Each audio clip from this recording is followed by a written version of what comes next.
ఒకవైపున సూపర్ 6లు కనిపించవు, సూపర్ 7లు కనిపించవు. ఆయన ఎన్నికలప్పుడు చెప్పిన మాటలు ఏవి కూడా కనిపించవు. ఉన్నదల్లా ఏం కనిపిస్తుంది అని అంటే రెడ్ బుక్ పరిపాలనతో రాజ్యాంగాన్ని తూట్లు పొడచడం కనిపిస్తుంది. రాష్ట్రంలో ఈరోజు ఏం కనిపిస్తూ ఉంటాయి అని అంటే లిక్కర్ స్కాము, శాండ్ స్కాము దగ్గర నుంచి మొదలు పెడితే ప్రతి నియోజకవర్గంలో ప్యాకెట్ క్లబ్బులు, ప్రతి నియోజకవర్గంలోనూ మాఫియాలు.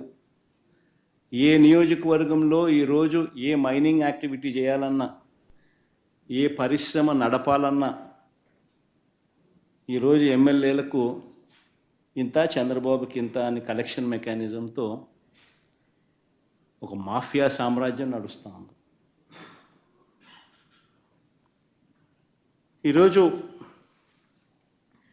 ఒకవైపున అన్ని రకాలుగా రాష్ట్రం వెనకడుగులు వేస్తూ ఉంటే, తిరోగమనంలో రాష్ట్రం ఉంటే, మరోవైపున మనం తీసుకొచ్చిన సంస్కరణలు ఈరోజు కళ్ళ ఎదుటే నీరు గారిపోతూ ఉన్న పరిస్థితులు ఈరోజు కనిపిస్తూ ఉన్నాయి. ఎప్పుడూ కూడా రాష్ట్రంలో జరగని విప్లవాత్మక మార్పులు తీసుకురాగలిగాం.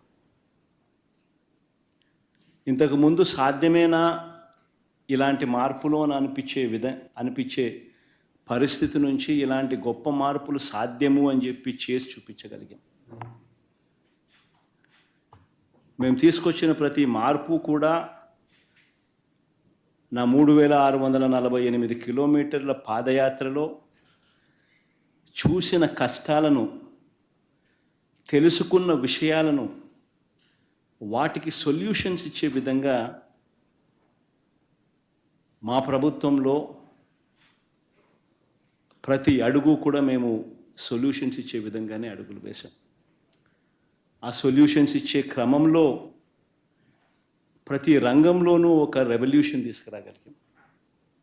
ఆ సొల్యూషన్స్ ఇచ్చే క్రమంలో ఇది సాధ్యం అవుతుందా అనే పరిస్థితి నుంచి సాధ్యం చేసి చూపించగలిగాం. ఎప్పుడు ఊహించని మార్పులు తీసుకురాగలిగాం. డెలివరీ మెకానిజంలో లంచాలు లేకుండా, వివక్ష లేకుండా అసలు గ్రామాలలో ఏదైనా ప్రభుత్వ పథకాలు ఇవ్వగలుగుతామా, ఇవ్వడం సాధ్యమేనా అని అనిపించే పరిస్థితి నుంచి లేదు, ఇది సాధ్యమే అని చెప్పి గ్రామ స్వరాజ్యాన్ని తీసుకొచ్చాం. ప్రతి గ్రామంలోనూ సచివాలయ వ్యవస్థ, ప్రతి 50-60 ఇళ్లకు వాలంటీర్ వ్యవస్థ, లంచాలు లేకుండా, వివక్ష లేకుండా ప్రతి పథకము, దాదాపుగా 540 రకాల సేవలు గ్రామంలోనే ఇంటి వద్దకే డోర్ డెలివరీ. గ్రామ స్వరాజ్యానికి నిజమైన అర్థం చెబుతూ, వివక్ష లేకుండా, లంచాలు లేకుండా ప్రతి ఇంటికి మంచి చేయగలిగిన పరిస్థితులు ఈ 5 సంవత్సరాల పాలనలోనే, గత 5 సంవత్సరాల పాలనలోనే చూసాం.